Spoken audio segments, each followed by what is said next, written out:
Mística, esa es la palabra que define a la botella más icónica del rock y de la literatura. Desde Frank Sinatra, los solos de Slash, los excesos de Lemmy Kilmister, Keith Richards y hasta los textos del mismísimo escritor William Faulkner, todos compartían la misma obsesión por Jack Daniels. Quédate en Viejo Whisky, que hoy ponemos a prueba a la destilería Jack Daniels en su expresión número 7 y la expresión Honey, que por cierto, esta expresión es verdaderamente un whisky. Esto y mucho más lo descubrimos ahora.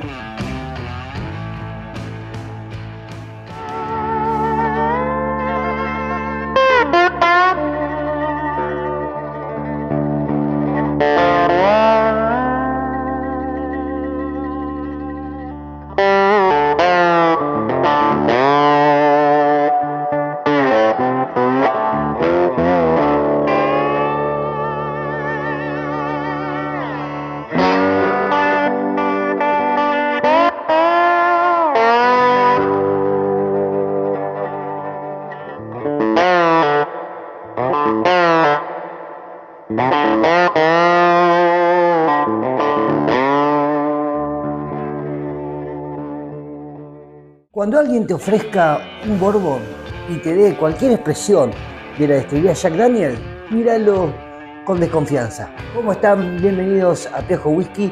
Hoy, como dijimos en los anuncios, vamos a estar con la destilería Jack Daniels, en este caso la expresión número 7 y la expresión Honey, que vamos a hablar un poquito de todo esto.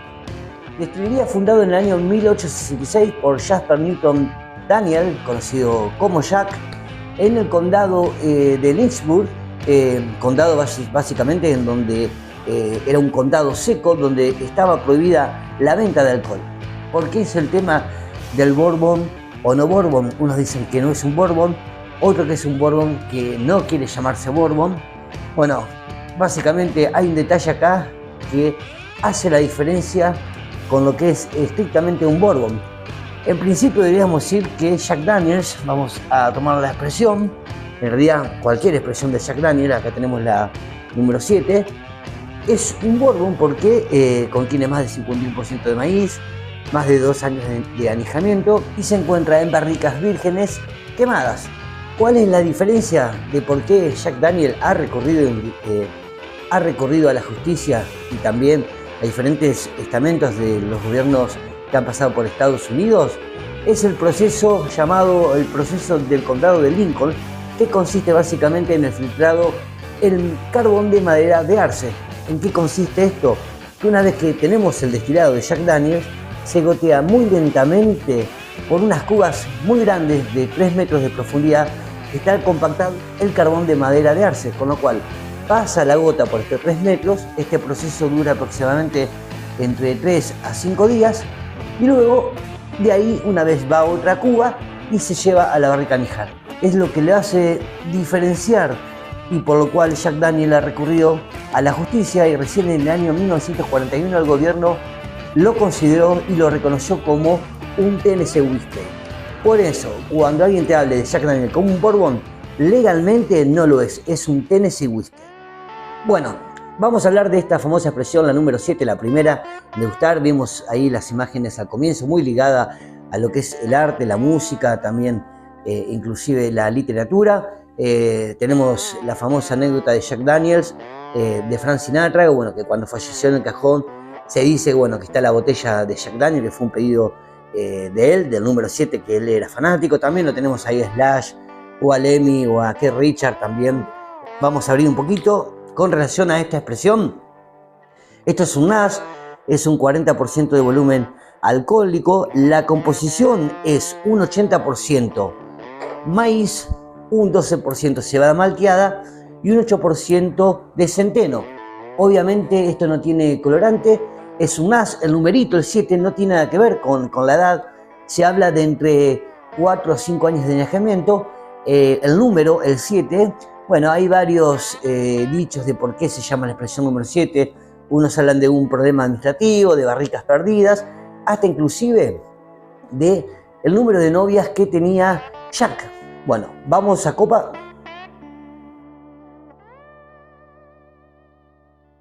Bueno, hermoso color. ¿no? Un color ocre, cobrizo, hermoso color. Vamos a nariz.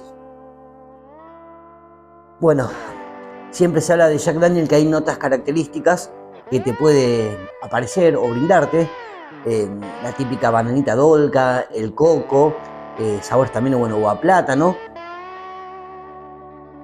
Es muy dulce. Se nota algo de picor en nariz. Está esa cuestión, a caramelo, a vainilla. También hay algo de dejo de banana, de plátano. Pero dentro de todo, muy suave. Vamos a boca.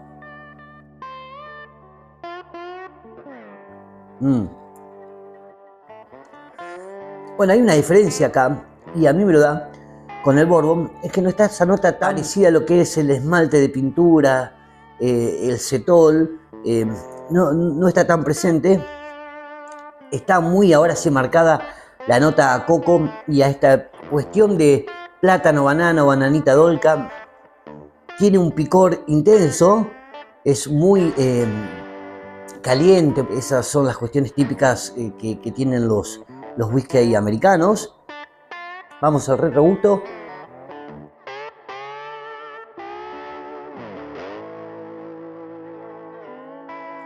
Tiene un dejito ahumado que hablamos al principio, esta cuestión de filtrado que te puede dar un ahumado muy suave lo tiene. Ahí me aparece un poco más el picor como retrogusto, pero notas típicas de whisky americano.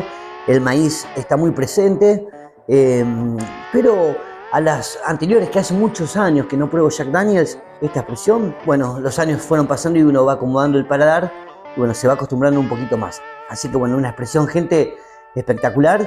Si estás comenzando, no sé si te recomendaría Jack Daniels para probar whisky americanos.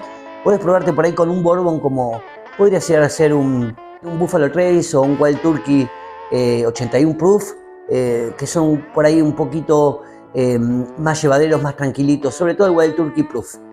Así que bueno, hermosa expresión. Bueno, ahora llegó el turno de esta expresión, gente, que también vamos a explicar unas cuestiones, que es el Jack Daniel Honey. Vamos a ir abriendo. Miren, sabemos que los elementos que componen a whiskies o a los whisky es el agua, el grano, cualquier tipo de grano que sea, y la levadura. En este caso dice honey acá, dice miel. En realidad esto no es un whisky, esto es un licor de whisky. Para que ustedes tengan en consideración, un whisky solamente tiene que llevar estos tres ingredientes naturales. Cuando hay una incorporación, por este caso, de miel, que es miel real que agrega Jack Daniel, producida por la propia destilería, esto pasa a ser un licor de whisky.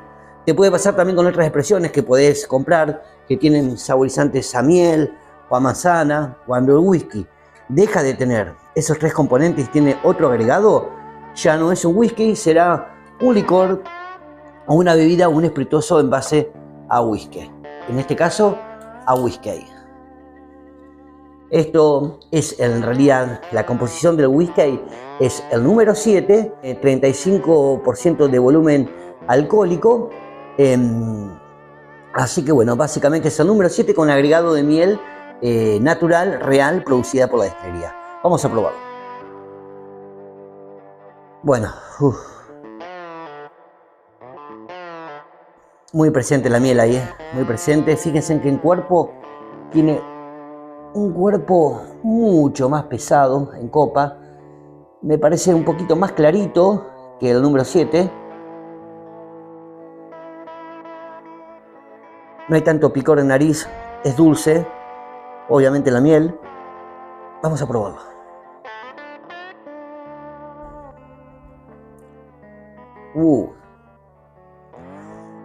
Bueno, es miel pura.